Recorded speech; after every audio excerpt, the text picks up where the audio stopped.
Bienvenue à Les Affaires Brassicole, votre balado sur l'entrepreneuriat brassicole du Québec, avec Leonardo Calcagno de Baron Mag. Bonjour tout le monde, ici Leonardo Calcagno de Joseph Brassica. J'espère que vous allez bien. Écoutez, bonne année à tout le monde. On est un peu en retard de ça. J'espère que ça peut être des bonnes fêtes Brassica pour tout le monde, des bonnes fêtes vignobles, de bouffe, tout ça. Que vous avez eu le temps de vous reposer un petit peu, puis bien manger ce qui se passe au Québec, puis boire ce qui se passe au Québec. Puis bien sûr, merci à tout le monde d'être partenaire avec nous autres, de nous commanditer, de bien sûr de s'abonner à notre infolette. On a eu beaucoup de bons feedbacks d'infolette pro en plus. Ça, merci beaucoup à tout le monde.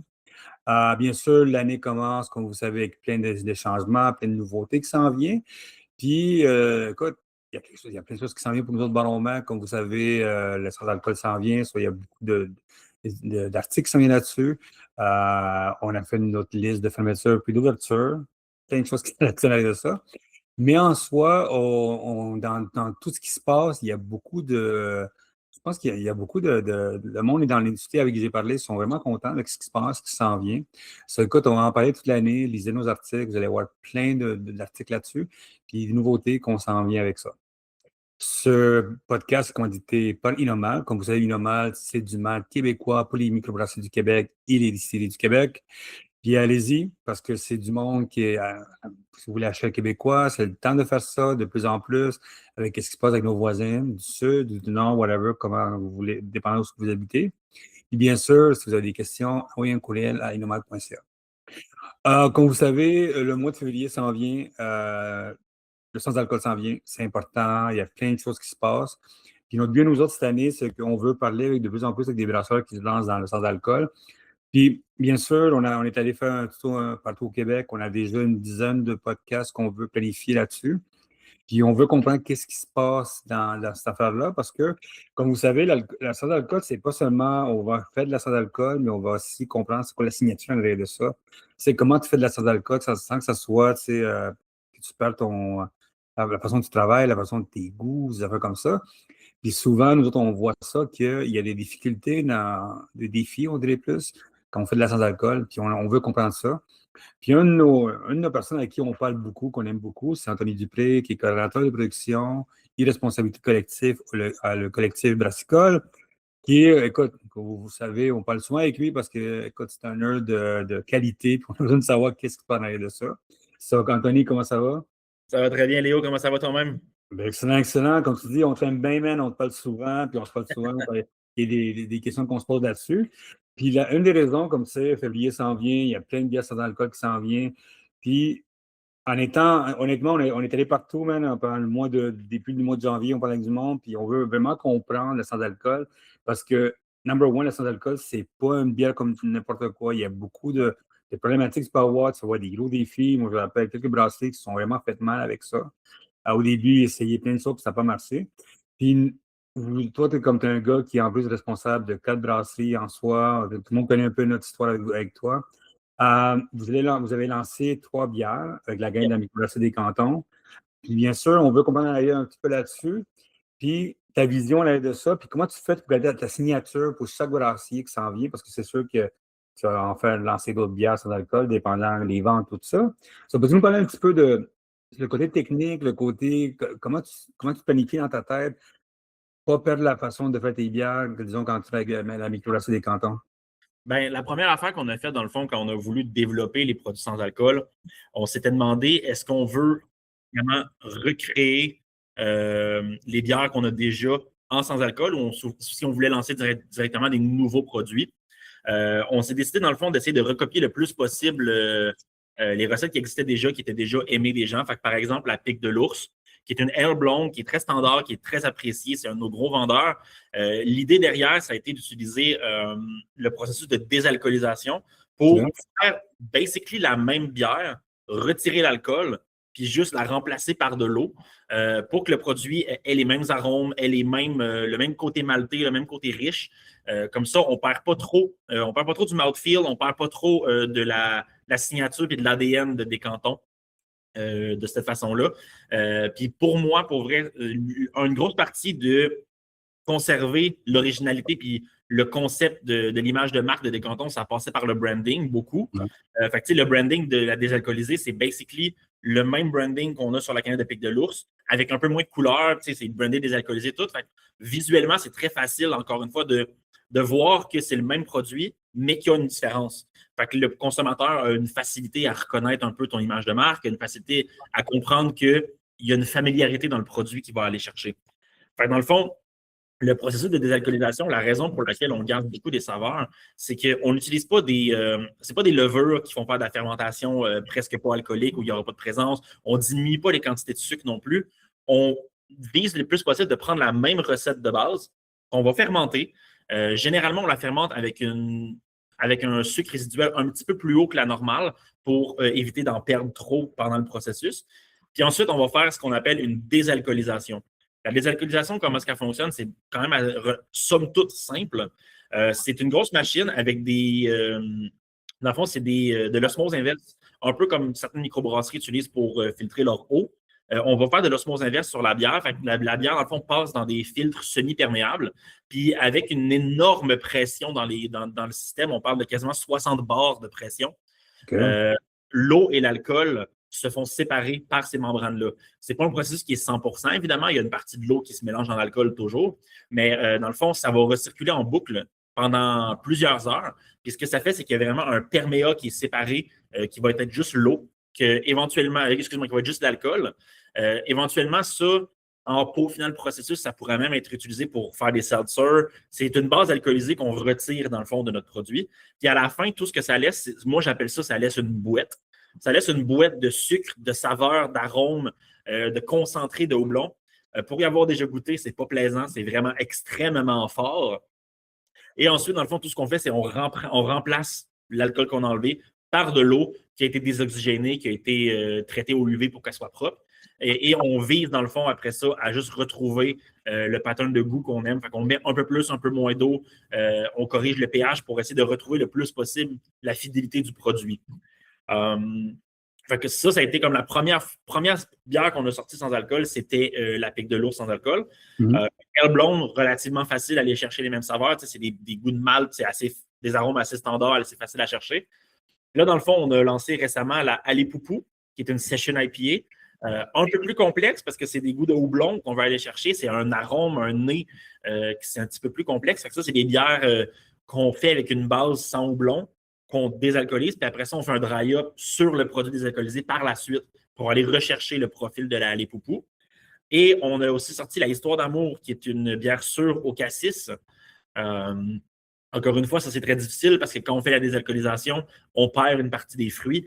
Donc, ça a été de peaufiner un peu la technique, de faire des ajouts de fruits à différents moments dans le processus, voir qu'est-ce qui sort le mieux. Puis là, les trois produits sont maintenant disponibles sur le marché. Ça fait à peu près un mois et demi là, que la Alepoupou et l'Histoire d'amour sont rendus sur le marché. La Pic de l'Ours, on a déjà fait une deuxième batch, fait que ça roule quand même bien. Fait qu'on est bien content de comment ça a sorti pour ça. Comment ça a été la réaction number one, bien sûr, de Pic de l'Ours, c'est correct, mais les autres, comment ça a été là, la réaction du monde? Parce que tu sais, comme tu dis, il y a plein de bières sans alcool qui s'en viennent, il y en a qui s'en viennent, c'est impressionnant. Ouais. Comment ça a été la réaction du monde? Évidemment, c'est tout le temps un peu mitigé parce que d'une façon ou d'une autre, quand tu fais la décision de faire la sans alcool avec le même branding que la bière de base, c'est qu'il va y avoir une comparaison qui va apparaître. Ça, c'est sûr. On va se dire ça, c'est une Alepoupou sans alcool. Je m'attends à ce qu'elle goûte la Alepoupou, mais qu'il n'y ait pas l'alcool.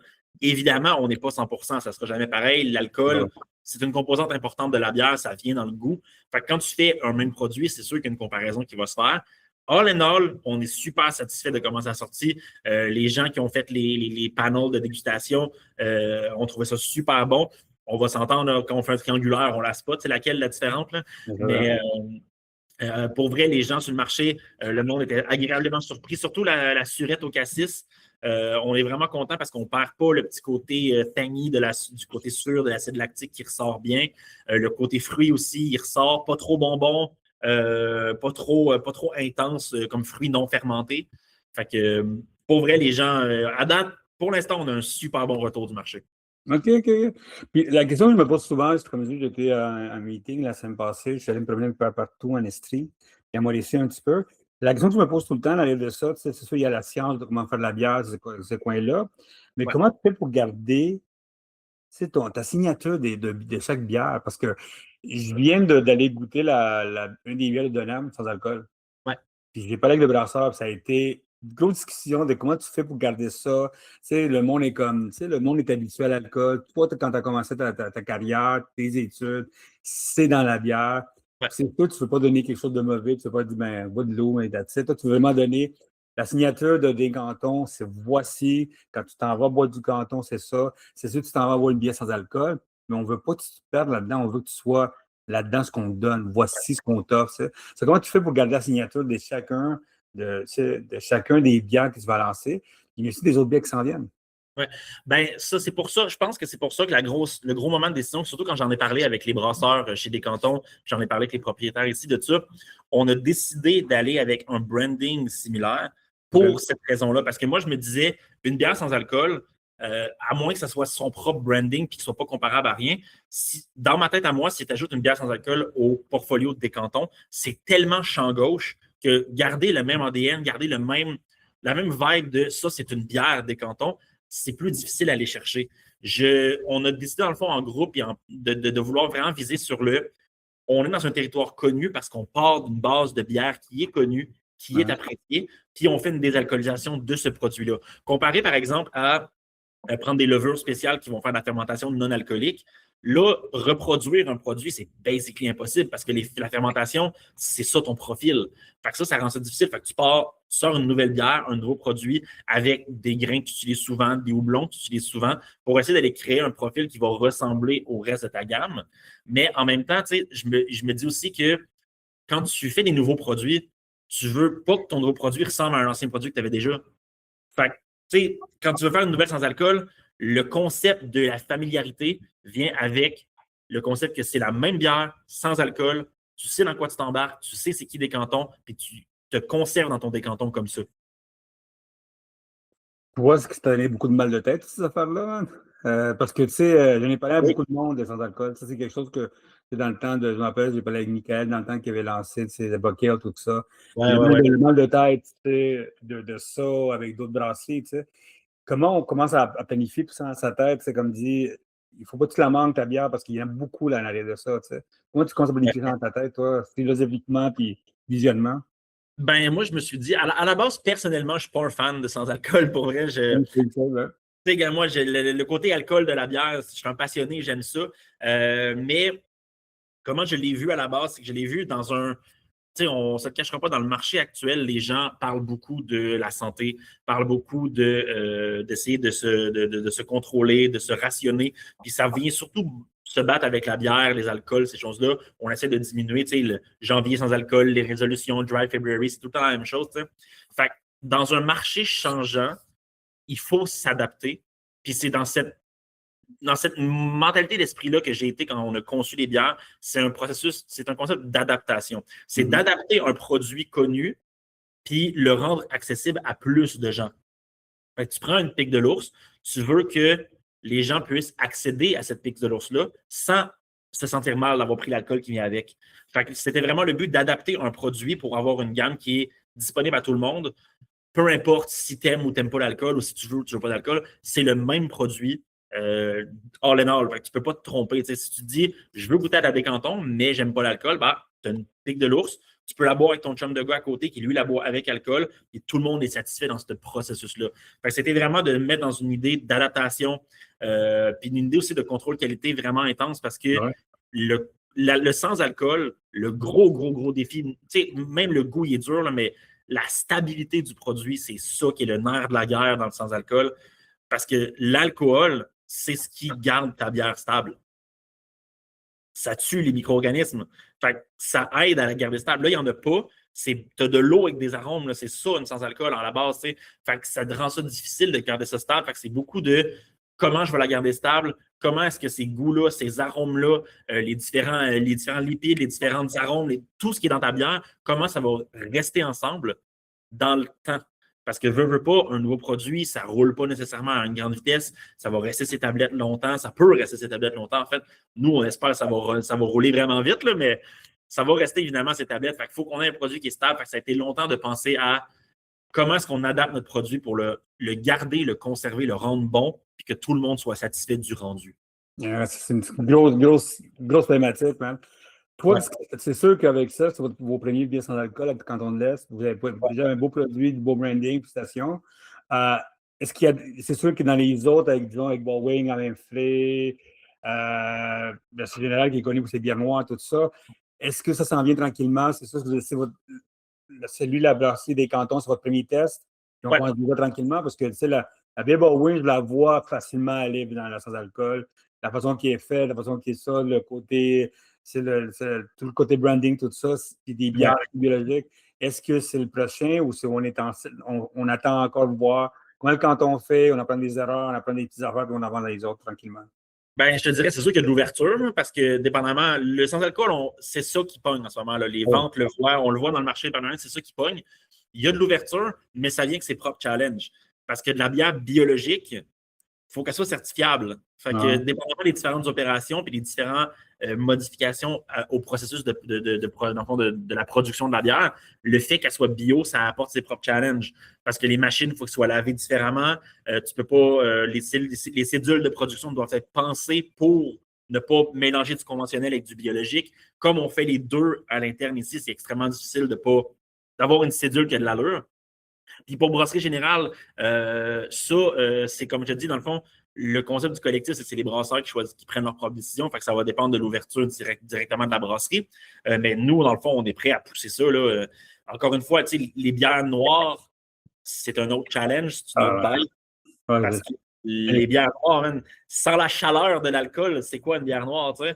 Fait que c'est plus tough. Mais il y a des bières noires sans alcool sur le marché qui sont très bonnes, qui font la job. Fait que, tu sais, ça va être de prendre les connaissances qu'on a là avec les bières plus simples de sans alcool, puis essayer d'essayer de pousser la machine le plus possible pour voir ce qu'on peut créer avec ça. Hier soir, j'ai parlé avec du monde du BC hier, des deux brasseries qui ont fait des bières noires. Ils ont réussi. J'ai goûté, c'est correct, mais comme tu dis, la petite chaleur, man, la chaleur du stout, tout ça est difficile. Les autres, ils ont réussi. Je sais qu'il y en a un autre brasserie en Ontario qui ont réussi. Au Québec, il n'y a pas de bonne bière noire sans alcool encore. J'ai essayé là-dessus. Moi, je suis un fan de stout, man, puis ouais, c'est la chaleur qu'on avait ça. Mais je sais qu'il y a un marché, puis je sais que le gars d'ici m'a dit que c'est dans ce coin-là, si ça en vient, il va réussir à faire quelque chose d'intéressant. Je vais t'envoyer un lien là-dessus, tu checkeras ça. C'est quoi ton prochaine étape maintenant? On attend bien sûr les cantons, savoir déjà les paiements sont bonnes déjà. Est-ce que, disons, dehors de Collectif Ensemble, comment tu vois l'industrie sans-alcool maintenant, tranquillement, au Québec en soi, puis au Canada? T'sais? Comment tu le vois, toi, on était au Congrès l'MBQ ensemble, toi, on parle souvent, tout ça. Comment tu vois la tendance en arrière de ça? Est-ce qu'un jour, on va arriver à ce volume de sans-alcool que tu penses ou c'est tranquille? Moi, je vois déjà le monde qui veut couper l'alcool déjà dans la production. Toi, comment tu vois ça à long terme? Moi, je pense pas que ça va arrêter. Le sans-alcool, ça va rien qu'augmenter. On le voit encore de plus en plus sur le marché. Les gens commencent à demander des gins sans alcool, des rums sans alcool. Ils veulent avoir toutes les bonnes saveurs de la bière et des alcools forts, mais sans le côté désagréable des calories et du lendemain de veille. Fait avec comment la société va en ce moment, on met beaucoup d'emphase sur notre santé, boire des petits smoothies mauves puis verts le matin en se levant, c'est important pour de plus en plus de gens. Fait que c'est pas une mentalité qui va disparaître. Là. Surtout la nouvelle génération qui arrive qui commence à avoir 18 ans en ce moment, sont tellement sensibilisés sur ce côté-là que le monde de la bière avec alcool, je pense pas qu'il va nécessairement se désagréger puis tomber, mais je pense que ça va être un deuxième marché de la sans-alcool qui va qui va monter. Puis si les microbrasseries puis les producteurs d'alcool ne s'adaptent pas à ça puis ne s'ajustent pas à ça, ils vont manquer le bateau. Puis ils vont manquer le bateau sur des énormes tendances, des énormes profits, puis de pouvoir faire un nom, dans le fond, dans ce domaine-là. Fait que, tu sais, en ce moment, si tu n'es pas déjà dans le bateau, tu es en retard. Oui, ça, c'est à 100%. Mais écoute, Anthony, merci beaucoup. Merci beaucoup pour ton temps. Je sais que, comme toujours, c'est tout le temps intéressant de parler à toi. Puis bien sûr, on a dit à tout le monde d'aller goûter à ces bières-là parce que ça, écoute, le canton, c'est des bonnes bières déjà number one. Mais déjà, le fait que ça en vient, puis bien sûr, la grosse discussion qui s'en vient, celui qui va pouvoir le faire, puis il va être riche, man. Comment avoir des cakes sans alcool? Écoute, j'ai du monde en Ontario qui m'ont dit qu'ils le font. Moi, j'y crois pas beaucoup. Il faudrait voir ça en personne parce que nettoyer, j'ai parlé du monde pour le nettoyage. Ça se fait pas. Pour C'est l'instant, clair. ça se fait pas. On ne sait pas. Écoute, on vient de signer avec la Chine. Peut-être qu'ils ont quelque chose qu'on ne sait pas, nous autres. Ah, c'est pas. Ils ont Merci. des technologies qu'on ne connaît pas encore. Ben oui, qu'est-ce que tu veux, man. Écoute, Anthony, merci beaucoup. Puis Godspeed pour ta bière sans alcool. On va la goûter dans pas long. Bien sûr, comme je dis, tout le monde, c'est une série d'entrevues qu'on va faire toute l'année sans alcool pour savoir comment c'est l'industrie. Puis bien sûr, dans le forum qui s'en vient, on va en parler de cette industrie qui s'en vient de plus en plus. Puis vous allez voir, mais il y a des affaires qui sortent qui sont assez weird, qui ne m'attendaient pas. So, Godspeed. Merci beaucoup, Anthony. Merci à toi, Léo. Bonne fin de journée. Ouais. Merci beaucoup à tout le monde d'avoir écouté les Affaires Brassicole. Bien sûr, abonnez-vous aux les Affaires Brassicole et section pro. De plus en plus, merci beaucoup. Le magazine est sorti, les 2 magazines sont sortis, allez-y. Puis bien sûr, si vous avez des questions, leonardo@baronmac.com, la série d'entrevues qui s'en viennent, de plus en plus de monde qui se lance là-dedans, puis ils veulent vous faire comprendre qu'est-ce qu'ils ont fait, puis comment ils le font.